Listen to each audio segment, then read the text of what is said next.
เธอเข้ามากระชากหัวใจตั้งแต่ครั้งแรกที่เราได้พบกัน อยากจะสานสัมพันธ์กับเธอต่อไปให้ยาวนานแตกหนึ่งแตกหนึ่งแตกหนึ่งสวยพี่สวยแตกหนึ่งแตกหนึ่งแตกหนึ่งสวยพี่สวย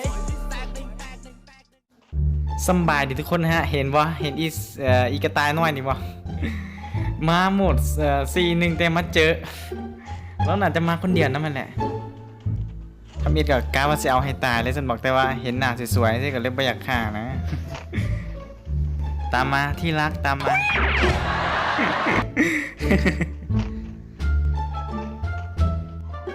นอนลงผู้สาวนอนสิมาใกล้ๆดูอยากหอมแก้มอีกนะ โหโคตรน่าฮักเลยว่ะทันชีวิตแท้นี่โอ้อีหยังวะขนาดเกย์นี่สิกูยังขนาดนี้ละ เพิ่นขอแน่ขอแน่อย่างหนึ่งได้บ่เนาะขออย่างหนึ่งแน่ขออีหยังอยากได้อีหยังขออีหยังว่ามาตรงๆแล้วนะว้าขอนั่นดูขอปี้ดู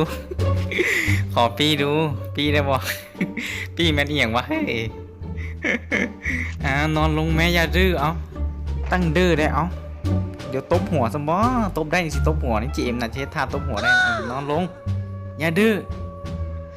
บอกให้นอนอยู่ซื้อแม่ตัวเองอีห่านี่เดี๋ยวกูจำเพชร32ท่าซะบ่ เศร้าบ้าละกูบ่แม่นได้หยอกซื่อ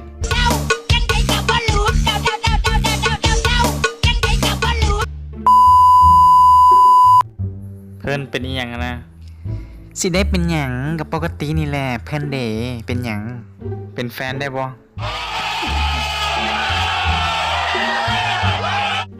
โหยเว้ยเอ้ยจับมือเขาขนาดนี้บ่เป็นแฟนสิเอิ้นว่าอีหยังวะเกินแล้วนะเกินเข้ามาแฟนแล้วปลอดภัยแล้วขึ้นมาจักกูบ่ปันได้ยินบ่บุลิงโซโล่ไอ้เหี้ยกูเริ่มบ้าแล้วนะลิงโซโล่ไปเว้าเขาสิได้ยินว่าข้างหน้ามีคนจังหวะนี้ต้องไปแล้วมาตามมาให้เราตามก้นเขามาน่ะกูเพลินกับมันมาพอแล้ว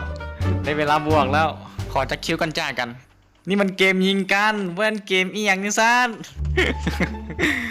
ทั้งหน้าเอาอีนี่ยืนอยู่ต้นไม้เอามาดิเอาแล่นมาหนึ่งสิเอาหัวแตก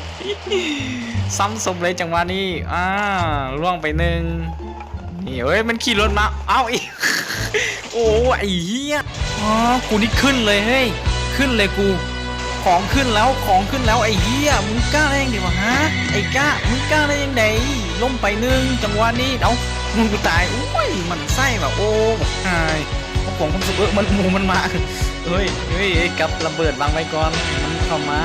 อีหากระต่ายนี่มันกูเฮ้ยเอาลบตัวนึงอีนี่กูฆ่าบนลงว่ะอีหามันคืออีนั่นน่ะ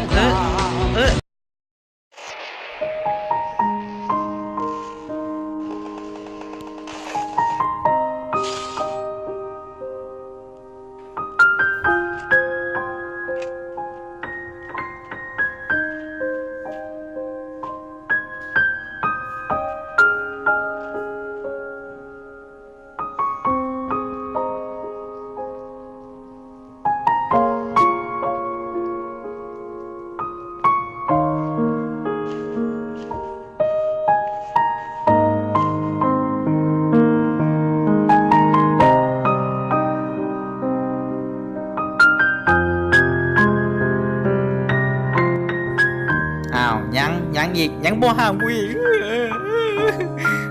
แล้วก็จบกันไปแล้วบ๊ายบาย